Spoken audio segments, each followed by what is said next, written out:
Hai friends, welcome back to my channel. Gimana kabar kalian hari ini? Semoga kalian selalu sehat ya teman-teman. Kenapa sih lu tuh selalu ngomongin kayak semoga selalu sehat dan sebagainya? Karena menurut gue tuh kesehatan tuh penting banget ya. Jadi kayak kesehatan adalah sesuatu yang sometimes kita itu nggak jaga, sometimes yang kita remehkan. Dan ketika kita sakit kita malah mulai harusnya gue jaga kesehatan nih, harusnya gue begini, harusnya begini. Gue akan sharing sama kalian tentang keseharian penyakit demam berdarah gue, apa aja yang gue alami dan gue menginap di rumah sakit mana. Nah, kita mulai dari hari pertama. Jadi gue sebenarnya mulai merasakan pusing banget itu di hari pertama, itu hari Jumat, masih masuk kantor.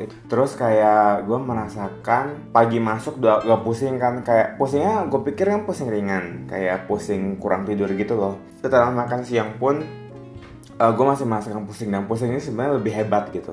Jadi gue makan langsung obat Panadol ekstra gitu kan, yang merah itu, jadi biar lebih nendang lagi gitu kan. Waktu jam pulang gue masih merasakan kayak gue nggak bisa gerakin kepala cepat gitu. Maksudnya gue pemandangan gue masih gini pelan, baru nggak gitu pusing gitu kan. Dan gue pulang sendiri naik motor.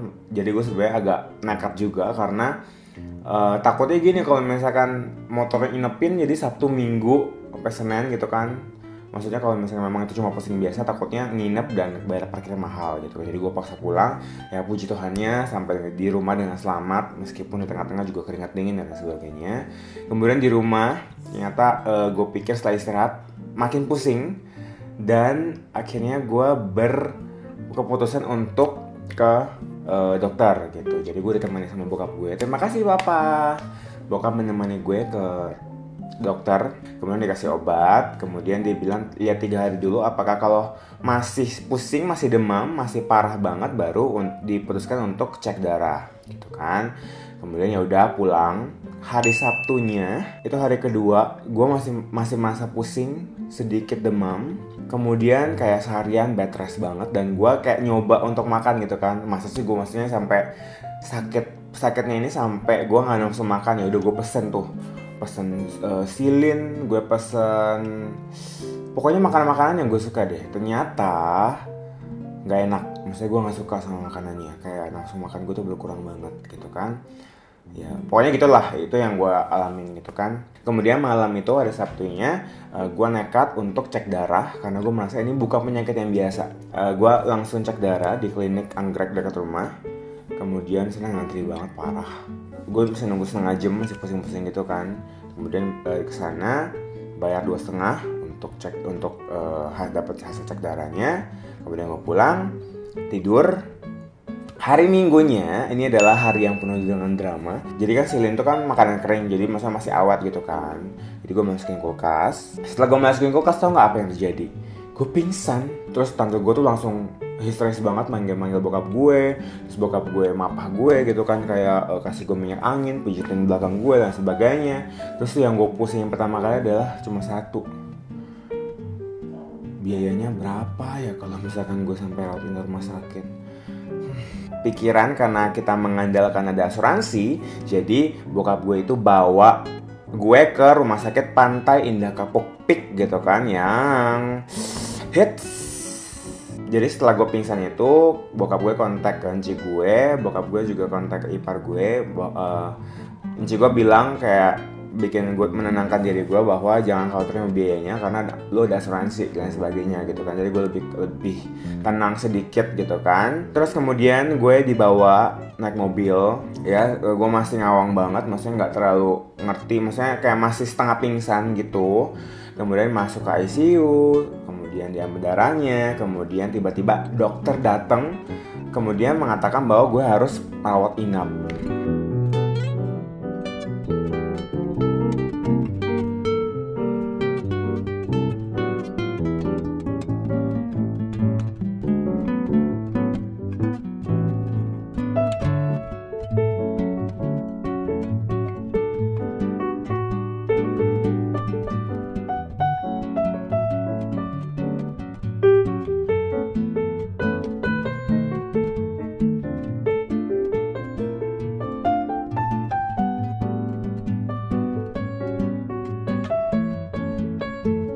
Malam itu, jadi malam hari Minggu itu gue di rumah sakit sudah rawat inap. Dan juga kayak tau gak sih teman-teman, ada tetangga yang baik banget kayak kasih gue minum angkak. Jadi angkak itu kayak minuman penambah darah, minuman kayak herbal gitu ya. Kemudian juga kasih gue jus jambu biji. Thank you banget tante, baik banget kalian. Semoga kalian nonton video ini ya, dan kalian bisa tulis komentar di bawah. Oke, dan hari itu gue masih bisa minum, jadi kayak jus jambu biji, minum air angkak herbal itu kan, kayak gue masih bisa minum 2-3 gelas, kayak gue mau cepet pulang gitu kan. Dan untungnya gue minta tolong sama cici gue untuk bawain laptop, jadi gue nggak terlalu bosen banget karena di rumah sakit itu ada wifi-nya gitu kan. Gue waktu itu masuk kelas 2 apa kelas 3 ya, jadi dalam satu kamar tuh cuma 4 orang. Oke, terus dan di malam pertama di sana gue kurang bisa tidur karena kedinginan. Keesokannya adalah hari Senin. Nah di hari Senin ini tuh pagi-pagi gitu kan, kayak dibangunin sama susternya, tawarin gitu kan, kita tuh ada menu makanan gitu, boleh dipilih nih untuk makanan pagi, makanan siang, dan juga untuk makanan malam. Dan di tengah-tengah itu ada dessert, kayak ada snack gitu. Ini mau yang Asian food atau Western food, itu mau misalkan Indonesian food atau Chinese food gitu kan. Jadi kita bisa pilih. Jadi ada beberapa teman gue yang jenguk. Terima kasih teman-teman yang sudah menjenguk, yang sudah bawain makanan, sudah bawain minuman, sudah membawakan roti, sudah ini gitu-gitu. Wow, banyak banget deh pokoknya ya. Makasih teman-teman untuk doanya juga. Oke. Kemudian karena terlalu dingin, gue juga minta tolong sama keluarga gue untuk bawain selimut sendiri dari rumah yang lebih tebal gitu kan di kamar gue. Dibawain juga deh.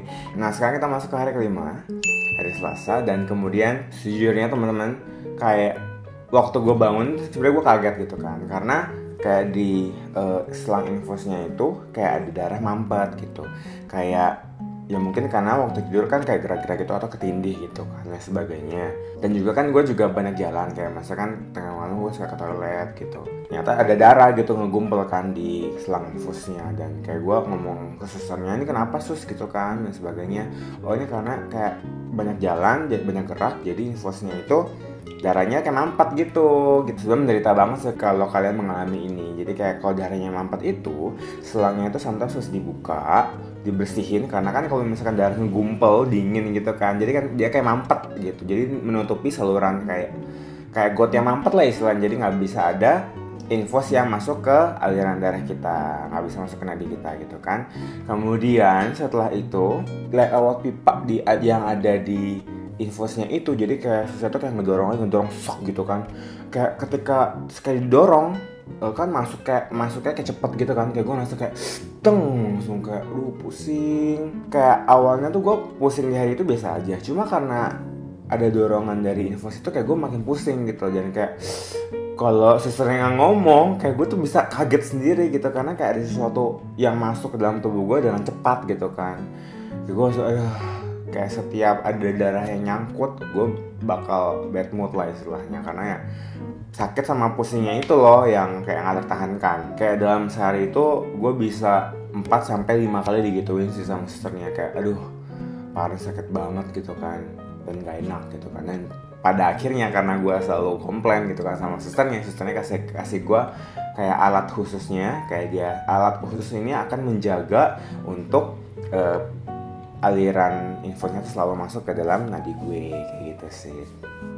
Kemudian di hari Selasa ini malamnya gue juga baru menyadari, kayak keluarga gue lah kasih gue info bahwa asuransinya tidak mengcover perawatan di rumah sakit, karena hanya mengcover penyakit kritis kayak kanker, tumor, kayak sesuatu yang sangat crucial banget, kemudian kematian. Jadi hanya di cover 2 gitu kan. Kemudian ya cukup sedih sih, karena ya tahulah ke rumah sakit PIK itu bukan hal yang murah gitu kan. Kayak gue kesana pun mungkin karena bokap gue cuma tahu rumah sakit itu, dan juga keputusan bokap itu ada sesuatu yang mutlak gitu kan. Ya akhirnya kita kesana gitu. Dan teman-teman, tahukah kalian bahwa BPJS Kesehatan yang dari kantor gue bekerja itu ternyata tidak aktif karena belum dibayar. Sedih sih sebenarnya, masa kayak kok perusahaan yang gue kerja gini amat ya. Karena memang kan dari awal memang gak di-provide untuk asuransi, cuma di-provide untuk BPJS, cuma BPJS yang nggak dibayar gitu dan sebagainya gitu kan. Gue juga bete sama perasaan gue kayak come on, cuma BPJS gitu loh, kayak sesuatu yang sangat simple. Gue gak ngerti sih kesalahan dari bagian mana gitu kan, cuma ya udah mau gimana gitu kan. Sebenarnya gue juga decide untuk kayak oke lah, kita sekarang awal-awal kayak masih di respect gitu kan, cuma nextnya misalkan hanya beberapa hari doang rawat inap di rumah sakit ini, kemudian nextnya kita pakai BPJS gitu kan. Bokap gue tidak memperbolehkan gitu kan, jadi ya bokap gue kekeh harus sampai sehat baru boleh keluar dari rumah sakit ini. Yaudah deh, kita lanjut ceritanya. Sekarang kita masuk ke hari Rabu, hari ke-6 gitu kan. Nah, jadi sebenarnya hari ini kayak berasa kayak puncaknya DBD gitu kan. Kayak minum makin gak mau, minum air putih aja tuh rasanya pahit banget. Minum air isotonik, Pocari Sweat kalian tahu itu kan lumayan manis kan, itu pun pahit banget rasanya dan kayak aduh gue malas deh mau ngapa-ngapain juga. Padahal gue sama sekali nggak mengkonsumsi obat, hanya by infus gitu kan. Dan bibir gue juga mulai pecah-pecah, mulai kayak ada keraknya gitu. Dan juga karena kan kayak tiap malam sebelumnya kan kayak gue kurang bisa tidur kan, kayak gue request sama susternya, suster minta dong obat tidur gitu. Ya sebenarnya susternya itu tidak menyarankan untuk minum obat tidur ini karena ya karenanya takut kecanduan gitu kan. Akhirnya gue paksa sama susternya untuk dapet obat itu dan gue minum. Ini benar-benar bikin gue ngantuk banget parah. Dan kayak gue bisa tidur 7-8 jam tanpa ada gangguan, tanpa bangun gitu. Oke, kemudian kita masuk ke hari ke-7. Ini adalah hari Kamis. Dari hari ini adalah di hari dimana jadi tangan gue bengkak karena memang sudah diinformasikan dari awal kalau infus harus diganti setelah menggunakan 3 hari karena bisa infeksi gitu. Tangan gue udah bengkak, kayak gue bangun kayak ini, gue megang ini gue bisa merasa sakit gitu, kayak digigit semut merah, bengkak gitu kan. Kemudian suster langsung pindahin tuh dari sini ke sini. Awalnya bahkan susternya tuh masukin ke sini, tapi nggak berhasil. Kalian bisa bayangin masukin infus abis itu nggak berhasil, sakitnya kayak apa? Kalian tahu? Terus kalau misalnya for information teman-temannya, kalau sakit DBD yang namanya pendarahan itu lama banget keringnya gitu. Dan makanya was-was banget nih mereka nih kalau ngeliat gue mimisan gitu kan. Karena di beberapa hari itu gue sempat mimisan, kayak 2 malam itu gue mimisan. Bukan mimisan terus-terusan, cuma kayak suatu waktu kayak tanpa sebab gue mimisan gitu kan. Kemudian susternya tuh neken ini gue, gila sakit banget coy. Dia paksa gitu kan, paksa karena biar darahnya nggak keluar gitu, karena kan darahnya encer banget, pembekuan darahnya itu akan lama banget karena DBD ini. Akhirnya gue bilang, suster udah daripada maksa di sini mending masuk yang kiri aja deh, tangan gue yang ini gitu istilahnya kan. Akhirnya berhasil masuk dan gila. Ya di hari yang kesini, di hari yang ke-7 ini ya udah mulai merasa bayan sih. Kemudian hari ke-8 adalah hari yang bahagia. Kenapa? Karena hari dimana gue bisa pulang. Gila, kalian tau gak sih di rumah sakit tuh kayak bete, gak bisa kemana-mana, bosen, gak boleh mandi. Kalian bisa bayangin gak? Terus dilap-lapnya itu cuma hari terakhir doang karena demam gue tinggi kan. Kayak demamnya itu sekitar 38, 39, untungnya gak sampai 40 gitu kan. Badan panas, jadi nggak boleh dilap ataupun nggak boleh mandi, meskipun di sana disediakan kamar mandi gitu kan. Kemudian hari Jumat hari ke-8 ini gue sudah mulai bayan, gue udah nggak gitu pusing. Kemudian trombosit gue juga sudah naik gitu kan, sudah dalam proses naik. Dan juga kita itu ngomong ke dokternya bahwa kita pengen pulang. Tapi sebelum gue pulang, gue ada bikin video tour ke sana. Oke, kalau misalnya kalian mau lihat RSP itu kira-kira ruangan seperti apa, kalian bisa lihat di sini. Room tour tempat aku diperiksa. Kita cek dulu.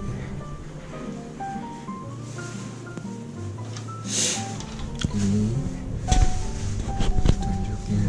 Ini tempat buat mandi. Kita lihat dulu tempat mandinya.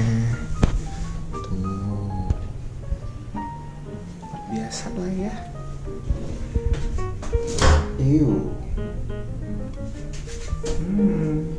Kayak agak bau gitu ya.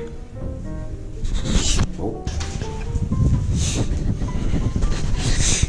Nah, wastafel ini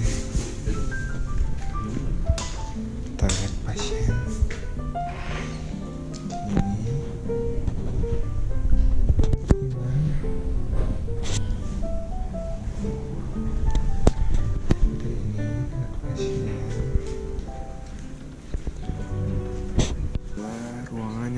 2 ya, semalam 500.000.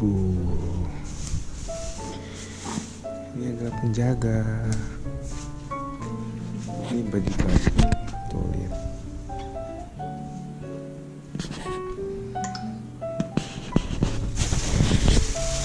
Ini tempat gue menginap selama 5 hari.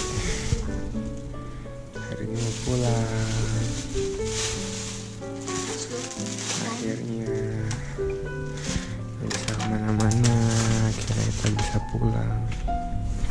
Ini view di depan.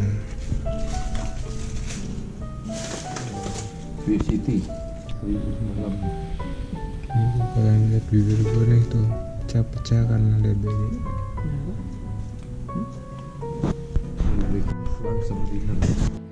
Dan kalian tahu berapa biayanya total semua itu adalah 16 juta rupiah. Ya, gila. Dan gue apa ya? Ya mau gimana gitu kan, kayak pelajaran bagi gue sih, kayak masih hati-hati dalam memilih asuransi dan harus tahu detailnya itu apa aja, ya kan. Nyambung ini masih DBD. Kemudian hari ke-9 tuh hari Sabtu, gue masih di rumah dan gue paksa makan. By the way, gue paksa makan mie karena mie adalah sesuatu yang gue suka gitu kan. Gue paksa dan berhasil makan gitu. Jadi meskipun kayak masih ada sedikit rasa mual, jadi hari ke-9 hari Sabtu itu gue masih bisa makan. Nah hari ke-10 adalah sesuatu yang sangat moment of the truth. Kayak hari Minggu ini kayak gue merasa penyakitnya itu mulai kambuh lagi. Jadi kayak sebenarnya dari pagi sampai sore itu biasa aja gitu kan. Gue juga masih paksa makan dan gue masih paksa makan mie gitu kan. Kemudian malamnya itu kayak gue tengah malam sekitar jam 9 jam 10-an gue bangun kayak waktu gue tiduran gitu kan. Terus kayak gue ngerasa mual gitu karena di rumah itu ada lagi masak cabai sama bawang putih gitu. Jadi gue masih mual kayak gue langsung ke toilet dan gue muntah. Dan kalian tahu muntahnya berapa kali? Sampai 5 kali. Muntahan di ketiga itu sudah mengeluarkan cairan kuning yang rasanya pahit. Dan ternyata setelah gue googling itu adalah asam lambung. Aduh gila, gue menderita banget. Karena di hari itu kayak semua makanan sudah keluar gitu kan. Nah di muntahan 4 sama ke-5 itu semua air. Dan kayak ini tuh lambung tuh kayak gitu, kayak semua mau keluar gitu. Gila parah banget tuh, menderita banget karena kayak gue mabok dan mau muntah terus. Kemudian pada akhirnya gue ikutin kata Anci gue bahwa gue harus makan permen dan sambil tiduran. Dan percuma minum air, akan dimuntahin juga gitu kan. Akhirnya gue tidur sambil ngemut permen. Bangun. Kemudian hari Seninnya mulai ya kayak biasa aja, makanya mulai dijaga. Hari Selasanya gue sudah masuk kantor dan agak sebenarnya gue maksain sih. Kenapa kalian Selasa gue maksain? Karena minggu depannya, Selasa depannya itu adalah hari dimana gue pergi travel ke Jepang. Kalian bisa bayangkan gak? Dan gue sebenarnya bersyukur banget sih, maksudnya ya oke lah, tiap orang kan punya momen-momennya untuk menderita sakit gitu kan, apalagi DBD ini. Misalkan DBD kan kayak sesuatu yang dari luar gitu kan, bukan sesuatu yang kayak gue kurang jaga gitu, atau mungkin ya kayak gitulah ya, pokoknya kan ada butuh faktor dari luar, itu nyamuk DBD-nya itu kan. Gue bersyukur banget kena penyakit ini sebelum ke Jepang gitu. Kalian bisa bayangin ketika kalau misalkan gue sakitnya itu 1 hari sebelum gue ke Jepang, ya enggak? Yang gue bersyukur banget kayak Tuhan tuh tahu momen-momen yang paling baik, yang terbaik dalam hidup kita. Jadi bahkan sakit pun ada momennya pas gitu. Tuhan tuh keren banget ya nggak sih? Gitu kan. Dan gue paksa karena gue masih masuk seminggu demi istilahnya kayak karena minggu depannya mau cuti selama 2 minggu gitu kan. Kayak kalau misalnya gue gak masuk seminggu lagi, kayak gue bisa gak masuk selama sebulan gitu, gak ke kantor gitu. Udah kayak bos aja gue gitu kan. Dan yang bersyukurnya perusahaan bos gue tetap memberikan izin meskipun gue sebelumnya cuti selama seminggu karena masuk rumah sakit. Kemudian gue masuk kantor seminggu gitu kan. kemudian 2 minggu ke Jepang. Nah kalian kalau kalian penasaran vlog Jepangnya, tunggu videonya. Atau kalau misalkan sudah ada, gue akan kasih kalian di sini playlistnya. Ya, jangan lupa tonton ya. Travel gue ke Jepang seru banget. Oke, kemudian nah selama gue masuk kantor sebenarnya itu dalam proses pemulihan. Jadi kayak ya gue mulai belajar makan ini, makan itu, tetap dijaga gitu kan. Jadi sebenarnya kan gue masih kontrol sekali itu hari Rabu ya kalau nggak salah sama dokternya. Ternyata dokternya pun sakit gitu. Jadi gue kontrol ke dokter yang lain gitu. Sebenarnya gue nggak perlu kontrol dokter lain sih.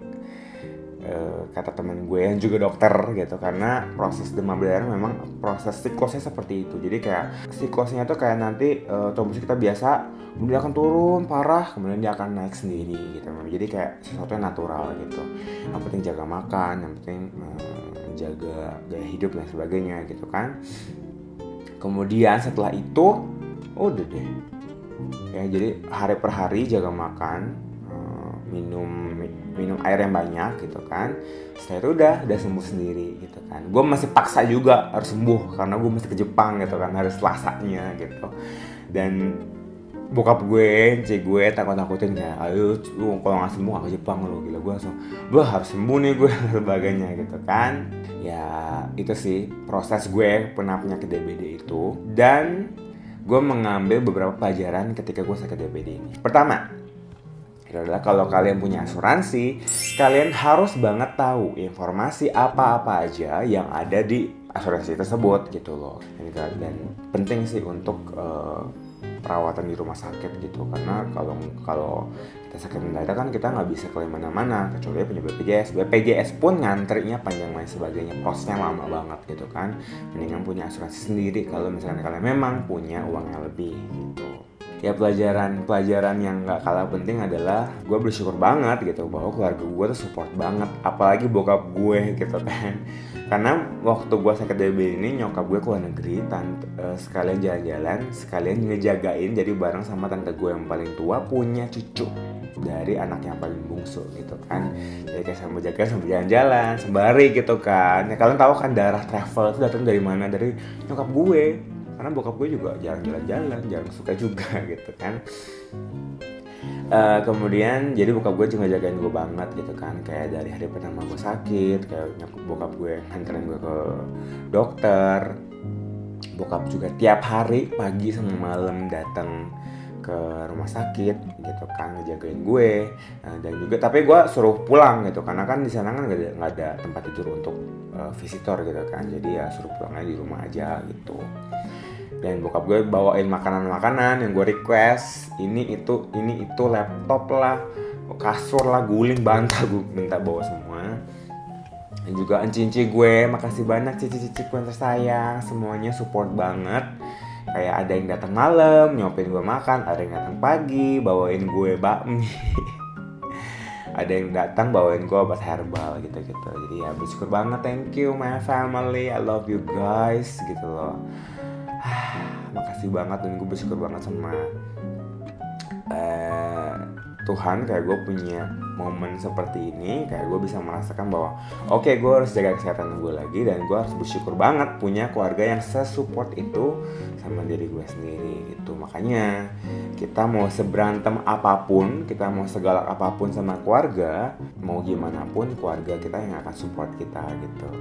Ya gue punya sahabat, gue punya teman-teman lainnya dekat, gue punya yang lain sebagainya. Cuma ya kita nggak bisa berharap sama mereka karena mereka pun juga punya kehidupan mereka sendiri-sendiri, dan keluarga ini yang selalu akan support kita gitu ya.